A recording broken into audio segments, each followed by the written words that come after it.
দেখুন বন্ধুরা, মামা ভূত ছাড়াইব। তো মামা এখন ধরে লয়েছে লাল পাটু সারে। দেখুন চোখ কত লাল, দুইজন বড় বডিগার্ড। দেখতে থাকুন সবাই, সামনে কিন্তু মজা আছে। বাস মামারা এখন মনে করেন ছবি অ্যাড করতে দিব। তো মামা এমন জন্য ছবি অ্যাড করবো, সবাই তো মনে করেন কে কোন দিক যাইব কোনো দিশা পাইবেন না। দেখেন একটু পরে কে কোন দিক যাইব।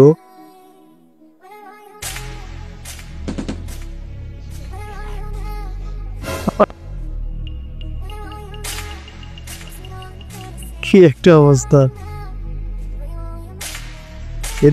এটা সম্ভবত ওদের গডফাদার আন্ডার ওয়ান্ডার জন আর কি। তারা দেখে এখন সবটি দৌড়ের উপরে আছে। দেখুন কোন দিক দৌড় পারবো কোনো দিশা নাই।